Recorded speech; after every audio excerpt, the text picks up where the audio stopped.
won or lost. This one, at RAF Uxbridge in northwest London, oversaw 11 Group, the squadrons at the sharp end of the battle. A room I've seen in so many war films. Just incredible that the sense of history, the smell of history is just incredibly powerful. Radar operators telephoned enemy sightings through to this control room. On a huge map, markers track the movement of enemy units approaching Britain. Hostile 10, 40-plus aircraft.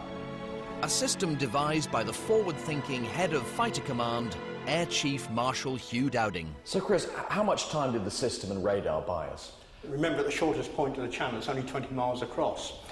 German bomber formation would cruise at about 180, so you can work it out, it didn't take too long to get across.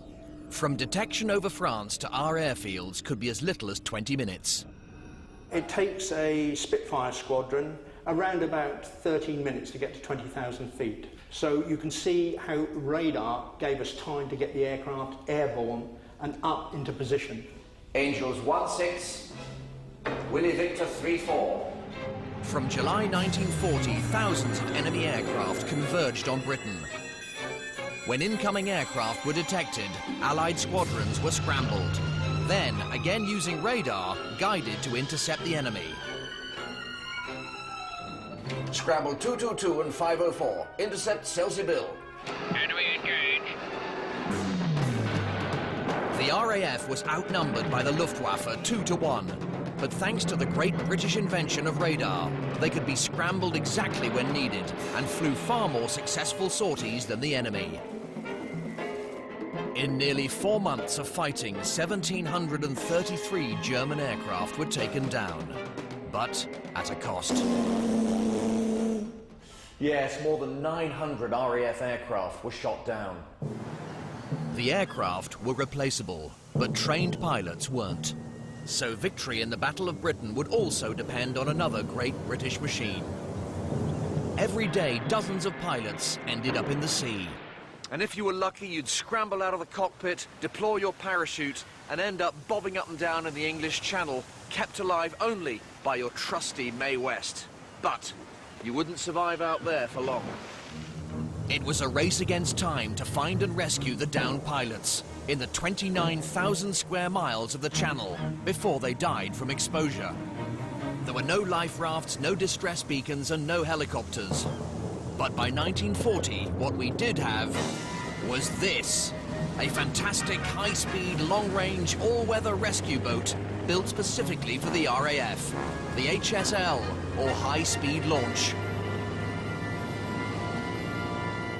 Its story begins a decade earlier with a friendship between two great British petrolheads, racing boat builder Hubert Scott Payne and aircraftman T.E. Shaw, Lawrence of Arabia.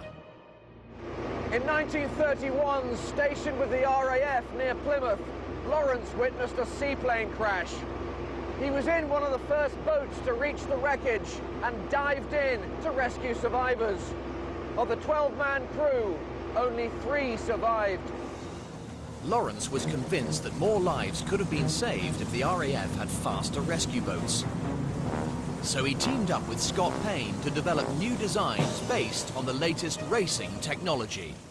For hundreds of years, seagoing ships and boats had rounded displacement holes like this model. They were stable and streamlined and allowed the boat to push through the water.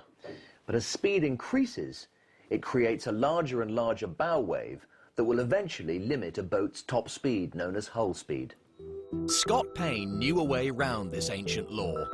Rather than a curved hull, he used a flat bottom with sharp edges called hard chines. Like his racing boats, given enough power, this design lifts the hull up onto the surface of the water, overcoming the drag that a bow wave creates.